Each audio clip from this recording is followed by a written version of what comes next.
What if I told you that the food keeping you alive is a ticking time bomb? Three crops: rice, wheat, and maize. That's what stands between 8 billion people and starvation. Just three plants provide half the world's calories. We've bet everything on a genetic lottery ticket so narrow. One disease, one drought, 1 degree too hot could collapse it all. But here's the paradox. While we're engineering fragile supercrops that need perfect conditions, ancient foods that survived ice ages, empires, and apocalypses are rotting in seed banks, dismissed as primitive. These aren't your grandmother's grains. These are crops that laugh at drought, that thrive where modern hybrids shrivel and die, that pack more nutrition in a handful than a week of our advanced staples. The Aztecs knew it. The Incans mastered it. African civilizations built empires on it. And we forgot it all in 3 generations. Today, we're going to resurrect a food system that could outlast civilization itself. 2. Science, the genomics of resilience. Let's start with hard science, because what researchers discovered in 2021 changed everything. ICRISAT, the International Crops Research Institute, sequenced the platinum genome of pearl millet. And buried in those genetic codes, they found something extraordinary. This grain had literally evolved to survive the apocalypse. High photosynthetic efficiency in scorching heat, intrinsic coding for iron, zinc, complete amino acid profiles, root systems that extract moisture from soil so dry, wheat wouldn't even germinate. The numbers are staggering. Pearl millet needs 20 to 60% less water than rice or wheat. It matures in drought conditions with just 250 millimeters of rain, half what wheat requires. It grows in 48 degrees Celsius heat, in sand, with zero fertilizer. But here's where it gets fascinating. This isn't genetic engineering. This is natural selection on steroids. These crops spent thousands of years adapting to conditions that would kill our modern hybrids in weeks. When researchers analyzed the root architecture of pearl millet, they discovered the roots can penetrate up to 4 meters deep into soil, searching for water tables that surface crops can't reach. Compare that to modern wheat, with roots barely reaching 1 meter. It's the difference between having a shallow well and tapping into an underground river. The photosynthetic pathway is different too. Pearl millet and sorghum use C4 photosynthesis, a more efficient system that evolved in hot, dry conditions. While wheat and rice struggle when temperatures exceed 35 degrees Celsius, these ancient grains are just getting started. Their cellular machinery actually works better at higher temperatures, converting sunlight to energy with minimal water loss. And the nutritional profile isn't an accident. These crops evolved in regions where humans faced micronutrient deficiencies. Natural selection favored varieties that could extract and concentrate minerals from poor soils. Iron, zinc, magnesium, these weren't added by breeders. They're encoded in the DNA. A 100-gram serving of finger millet provides 344 milligrams of calcium, nearly 3 times what you'd get from rice. Pearl millet delivers 11 milligrams of iron per 100 grams, compared to just 0.8 milligrams in white rice. For populations without access to meat or dairy, these differences aren't trivial. They're the difference between health and deficiency diseases. Most cereals are deficient in lysine, one of the 9 essential amino acids humans can't synthesize, but quinoa contains all 9 in balanced proportions. Amaranth is similarly complete. This makes them rare among plant foods. You can sustain human life on these grains alone. Andean peoples did exactly that for thousands of years at altitudes where raising livestock was nearly impossible. A 2023 review in Foods Journal documented the mechanism. While industrial breeding prioritized yield and shelf life, the science is clear. We didn't just abandon these crops. We abandoned a genetic library of climate resilience built over 5,000 years of trial and error. And we did it in the 1960s, in less than a generation. 3. Ancient history. Empires built on seeds. The Andes, 5000 BCE, high in the mountains, where oxygen is thin and temperatures swing 40 degrees in a day. The ancestors of the Inca domesticated quinoa. Spanish conquistadors called it Indian food and tried to ban it. But quinoa persisted on slopes so steep and cold, European wheat died on contact. Why? Because indigenous women had spent 5 millennia selecting varieties for every microclimate. Hundreds of land races, each one a PhD thesis in survival genetics. The Quechua people didn't have laboratories, but they had something more powerful: generational memory and patient observation. A woman would notice that one plant survived a late frost while others died. She'd save those seeds, plant them the next year. Over millennia, this selection pressure created varieties adapted to conditions no modern breeder would even attempt. There are quinoa varieties that grow at 4,000 meters elevation, where the air is so thin that lowland crops can't complete photosynthesis. There are varieties tolerant to soil salinity levels that would kill conventional crops within weeks. There are varieties that mature in just 90 days, and others that take 200 days, maximizing yield in favorable years. This wasn't random. The result was a crop so robust that when modern agronomists tried to grow quinoa in Nevada, Morocco, and even the Himalayas, it thrived in all three locations. Mesoamerica,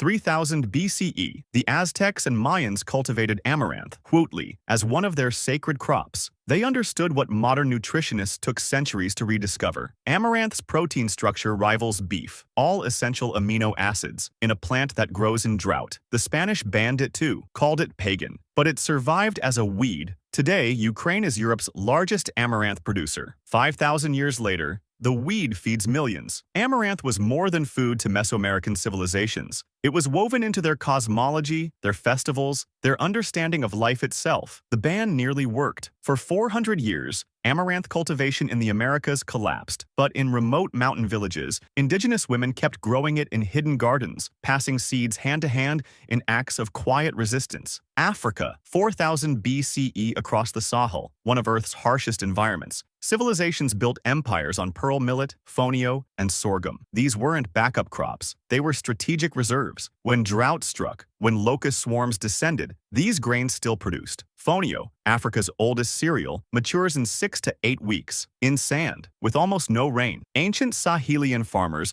called it hungry rice because it bridged famines when everything else failed. The ancient kingdoms of Mali, Songhai, and Ghana rose on the strength of these crops. While European medieval societies struggled with frequent famines, West African empires built grain surpluses that could feed armies, support cities, and trade across the Sahara. Sorghum enabled population densities that shouldn't have been possible in semi-arid regions. Archaeological evidence shows large settlements in areas that today can barely support scattered villages. What changed wasn't the climate. What changed was the loss of sorghum varieties specifically adapted to local conditions. And the secret? Biodiversity. These cultures didn't plant monocrops. They planted polycultures, dozens of varieties in the same field. If one failed, 20 others succeeded. It was agricultural insurance written in DNA. A farmer might plant 8 different types of millet in the same plot. Early maturing varieties to harvest if drought threatened. Late maturing ones to maximize yield in good years. Tall varieties to shade the soil. Short ones to avoid wind damage. This wasn't inefficiency. It was sophisticated risk management. Then colonialism arrived, and with it, a philosophy that would reshape and nearly destroy global food security. 4. Traditional uses. The wisdom we dismissed. Traditional farming wasn't primitive. It was sophisticated. Take the African practice of growing cowpea. Colonizers saw it and laughed. Why are they eating the leaves? But African farmers knew something European botanists didn't. The entire plant is edible. Seeds for protein, pods for fiber, leaves for vitamins and minerals. One crop, 3 harvests. And it fixes nitrogen in the soil, fertilizing next year's sorghum. This integrated use of crops represents a fundamentally different philosophy of agriculture.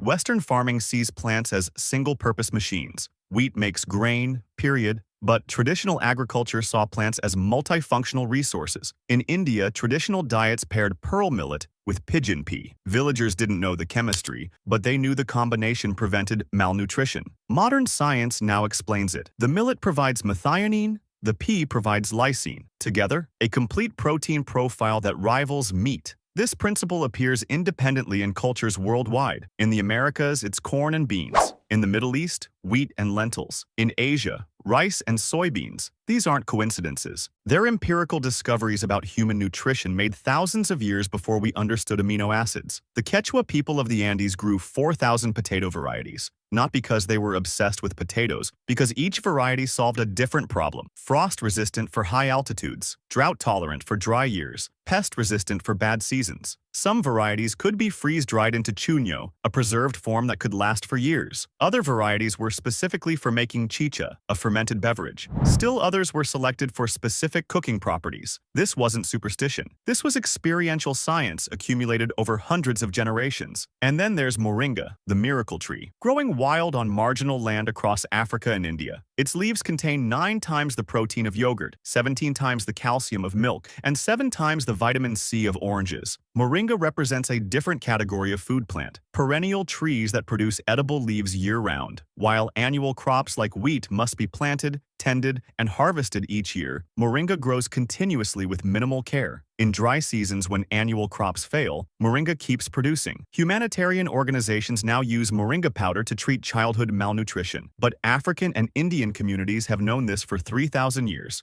The pattern repeats. Traditional knowledge, dismissed as folklore, later validated by peer-reviewed science. Decades too late. Exploitation. When seeds became commodities. Now we enter the dark chapter. When food diversity became an obstacle to profit. The ancient crops? They were Land Rovers. Slower maybe, but they ran on fumes in sandstorms with flat tires. The Green Revolution was driven by genuine humanitarian concern. Norman Borlaug won the Nobel Peace Prize. His varieties saved millions from starvation. But the revolution had a hidden cost. The new varieties required not just fertilizer and water, but specific amounts at specific times. They needed pesticides because their disease resistance had been sacrificed for yield. They needed capital, infrastructure, and knowledge that many farmers didn't have. Those who could afford the inputs prospered. Those who couldn't fell behind. The Green Revolution transformed agriculture from a relatively egalitarian enterprise into a capital-intensive business. The result? In 60 years, we lost 75% of crop genetic diversity. Of 30,000 edible plant species, we now cultivate fewer than 200. And just 3, rice, wheat, maize, provide nearly half of all human calories. We put all our eggs in 3 baskets, and those baskets are made of straw. But the real exploitation was economic. Seed companies patented the high-yield varieties. Farmers became customers, not stewards. Traditional seeds, saved and shared for millennia, became inefficient. This marked a fundamental shift in humanity's relationship with seeds. For 10,000 years, farmers saved seeds from their harvest to plant next season. Seeds were commons, shared freely, improved collectively. The Green Revolution ended that. High-yield varieties were often F1 hybrids that don't breed true in subsequent generations. Save seeds from a hybrid crop, plant them next year, and yields plummet. Farmers had to buy new seeds annually. This wasn't an accidental side effect. It was the business model. Seed companies needed recurring revenue, and hybrids provided it. Quinoa, once fed to Andean farmers, became a luxury export. Prices quadrupled. Bolivians who'd eaten quinoa for 5,000 years could no longer afford it. They switched to imported white rice. The quinoa boom is taught in business schools as a success story. But on the ground, the story was more complex. Yes, quinoa farmers earned more money, but they also lost food security. When your staple crop becomes too valuable to eat, you're not empowered. You're exposed. Some Bolivian communities now suffer higher rates of malnutrition than before the quinoa boom. They sell their nutritious traditional grain and buy cheaper, less nutritious imports. This wasn't an accidental side effect. It was the business model. Seed companies needed recurring revenue, and hybrids provided it. Quinoa, once fed to Andean farmers, became a luxury export. Prices quadrupled. Bolivians who'd eaten quinoa for 5,000 years could no longer afford it. They switched to imported white rice. The quinoa boom is taught in business schools as a success story. But on the ground, the story was more complex. Yes, quinoa farmers earned more money, but they also lost food security. When your staple crop becomes too valuable to eat, you're not empowered. You're exposed. Some Bolivian communities now suffer higher rates of malnutrition than before the quinoa boom. They sell their nutritious traditional grain and buy cheaper, less nutritious imports. Fonio, Bamber groundnut, taro, crops that required no inputs and thrived on neglect, were labeled subsistence crops. Code 4, not profitable enough to industrialize. Development agencies actively discouraged cultivation of traditional crops. In India, government extension officers told farmers to abandon millets. In Africa, agricultural aid came with strings attached. Adopt modern varieties or receive no support. This wasn't malicious. It was ideological. The prevailing belief was that traditional agriculture was backwards, a relic to be replaced with scientific, modern farming. Nobody imagined that modern might be temporary, dependent on cheap fossil fuels and stable climate. Decline, the great forgetting. And so, within a single generation, we lost something irreplaceable: the knowledge of how to feed ourselves without the system. In the Andes, ancient quinoa terraces crumbled. Young people migrated to cities. The old farmers, the ones who knew which variety grew in which microclimate, died without passing it on. The terraces themselves represent lost knowledge. Built over centuries, these stepped hillsides controlled erosion, managed water, and created microclimates. When the terraces fell into disrepair, the knowledge of how to build them was lost too. Modern engineers struggle to replicate their efficiency. In Africa, children refused to eat fonio. It was poverty food. They wanted bread, rice, Coca-Cola. Western food meant status. This cultural shift was devastating. A generation ago, African children grew up eating traditional porridges made from millet or sorghum. But television and advertising created new aspirations. Wheat bread became associated with modernity. Traditional grains became markers of backwardness. Parents stopped teaching their children traditional recipes. Within 20 years, entire cuisines nearly disappeared. Young people didn't know how to cook millet, didn't know how it should taste. In India, government subsidies favored rice and wheat. Millet farmers switched crops or went bankrupt. By 2000, millet cultivation had collapsed, down 50% in 2 decades. The subsidy system was well-intentioned. The government wanted to ensure food security by maintaining buffer stocks, but they only purchased rice and wheat for these stocks. Farmers who grew millets had no guaranteed buyer, no minimum support price, no safety net. The economic logic was clear: grow rice or wheat, receive government support; grow millets, take your chances. Millions of farmers made the rational choice. The irony? As these drought-resistant crops vanished, droughts intensified. Climate change was making green revolution crops obsolete, but we'd already destroyed the alternatives. A 2021 study warned current maize and wheat varieties will see yield declines of 20 to 40% by 2050 in key growing regions. Heat stress, water scarcity, soil degradation. Meanwhile,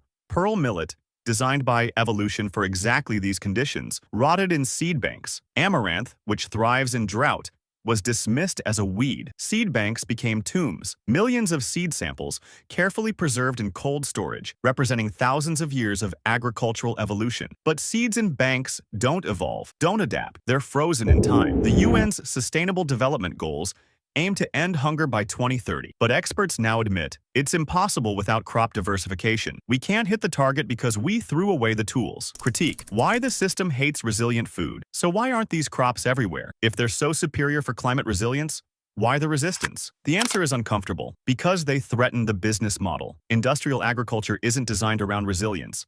It's designed around dependence. High-yield crops require patented seeds sold annually, synthetic fertilizers, pesticides, irrigation infrastructure, and processing equipment. It's a subscription model for food, and it's worth trillions. 4 companies control 60% of the global seed market. If farmers switch to millets or amaranth, crops they can save and replant, that need no fertilizer, that market collapses. Consider the fertilizer industry alone. Global fertilizer sales exceed $200 billion annually. These fertilizers are made from natural gas through the energy-intensive Haber-Bosch process. Without fertilizer, green revolution varieties produce mediocre yields. Now imagine a world where farmers widely adopted millets, sorghum, and legumes that fix their own nitrogen. Fertilizer demand would plummet. Billions in profits would evaporate. The same logic applies to pesticides. Ancient crops, with their genetic diversity and natural pest resistance, need far fewer chemical inputs. The global pesticide market,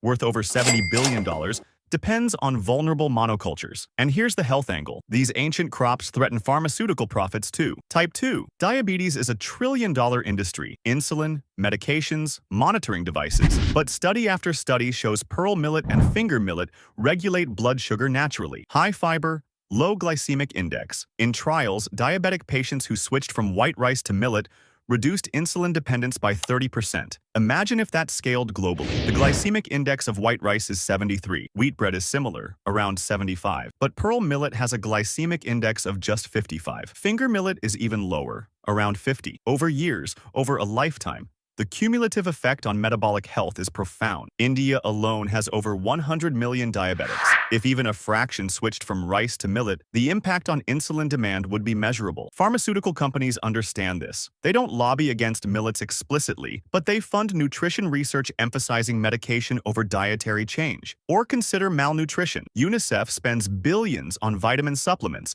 and therapeutic foods, but moringa contains more bioavailable nutrients than most supplements. The problem isn't scarcity, It's that solutions don't generate recurring revenue. A packet of multivitamin supplements costs a few dollars and lasts a month. A moringa tree, once planted, produces leaves for decades with minimal care. From a humanitarian standpoint, moringa is obviously superior. From a business standpoint, it's worthless. And politically, governments love monocultures. Easy to tax, measure, control. Diverse polycultures managed by smallholders are messy, hard to regulate, hard to commodify. A centralized government can monitor rice production, control prices, manage exports efficiently when most farmers grow the same crop. But if every region grows different varieties using diverse practices, that centralized control becomes impossible. So the system buries them, not through conspiracy, through incentive structures. Every institution is optimized for a food system that no longer works. Agricultural universities train students in green revolution techniques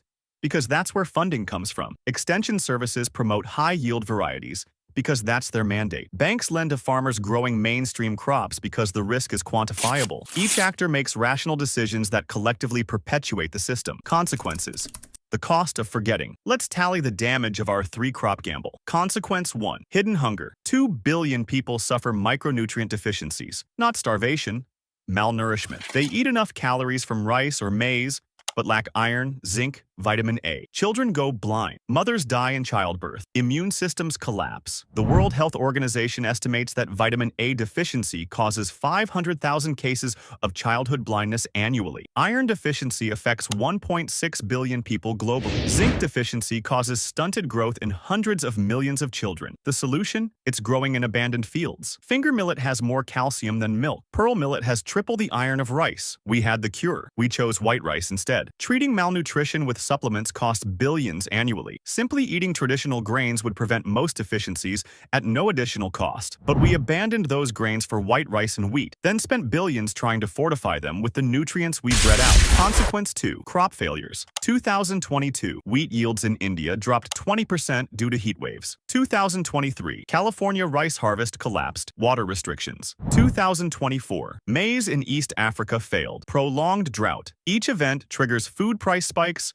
hoarding, political instability. Pearl millet would have thrived in every one of those conditions, but we planted it on less than 2% of cropland. These aren't isolated incidents. They're the new normal. Climate models predict increasing frequency of extreme weather events. The conditions that allowed green revolution crops to flourish are disappearing. Consequence 3. Ecological collapse. Monocultures exhaust soil. They require more fertilizer each year. A chemical treadmill. Runoff poisons rivers. Biodiversity crashes. Traditional polycultures built soil. Legumes fixed nitrogen. Deep roots prevented erosion. Diversity suppressed pests naturally. We traded sustainable farming for intensive farming. And now, the land itself is dying. In the U.S. Corn Belt, topsoil depth has decreased by 50% since farming began. In parts of India, soil organic matter has dropped from 3 to 4% to less than 0.5%. Building 1 inch of topsoil takes 500 to 1,000 years naturally. Consequence 4. Social fragility. The Arab Spring started with bread riots. Wheat prices spiked 60%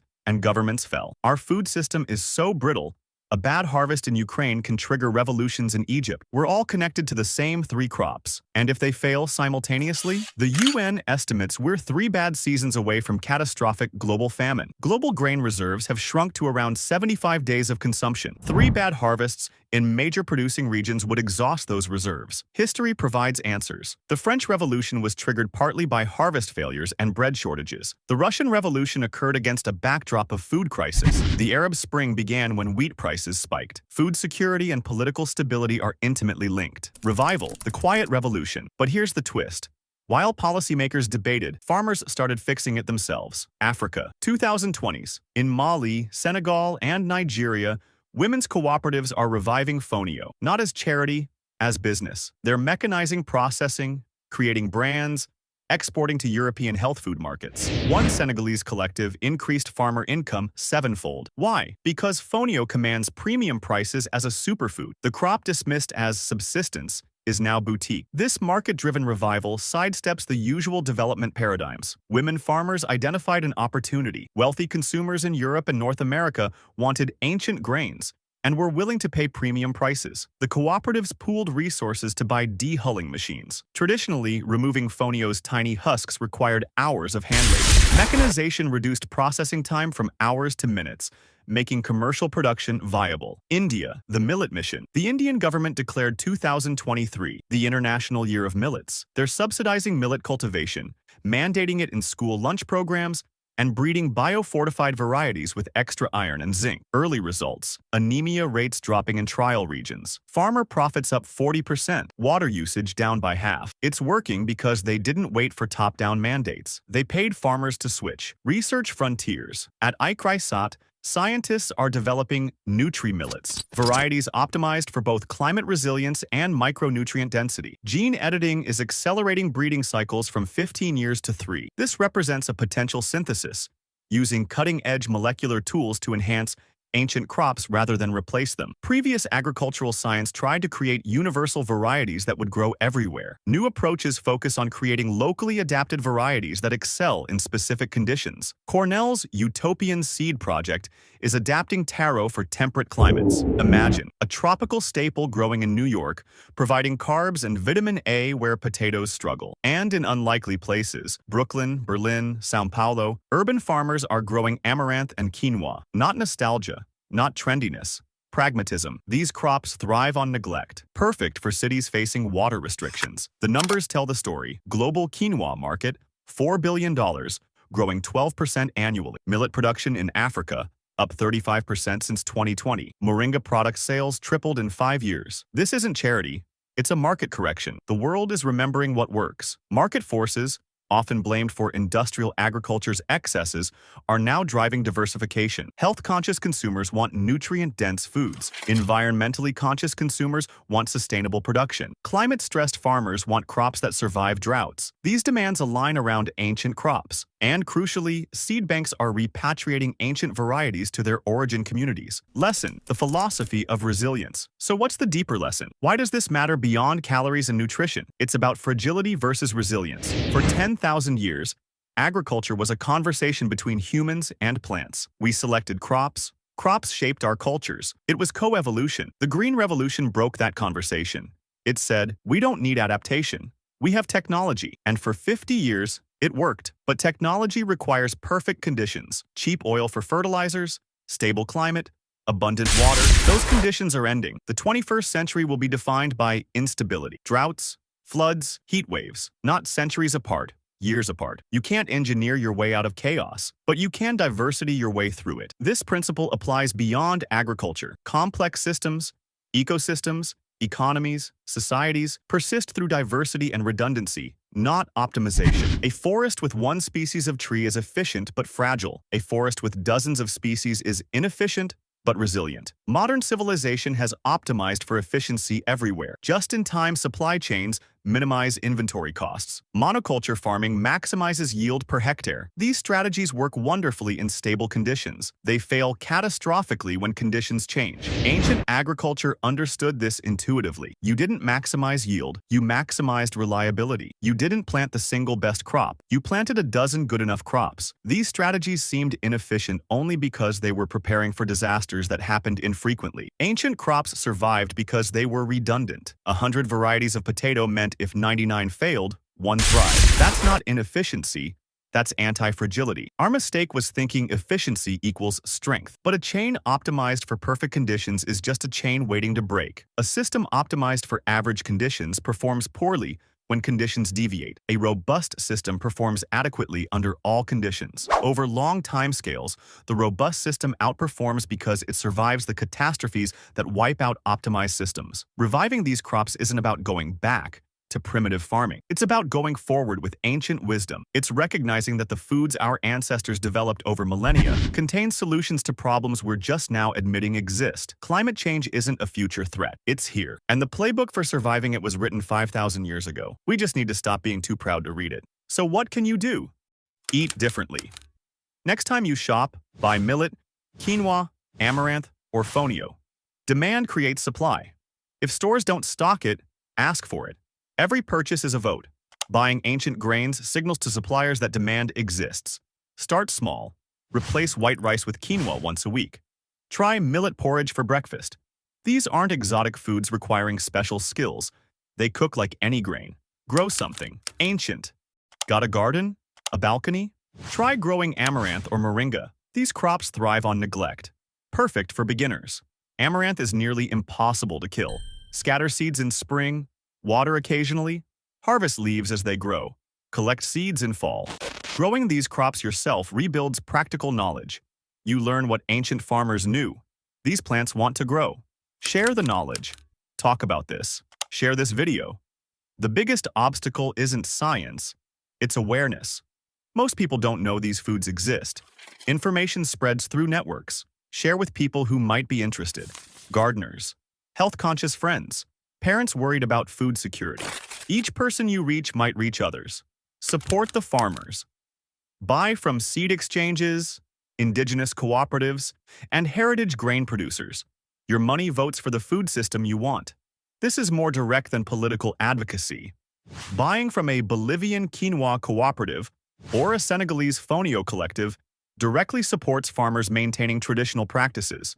Many of these cooperatives sell online now. For policymakers, subsidize diversity, not monocultures. Incentivize farmers to grow climate-resilient crops. The ROI isn't next quarter, it's next century. Agricultural subsidies represent massive public investment.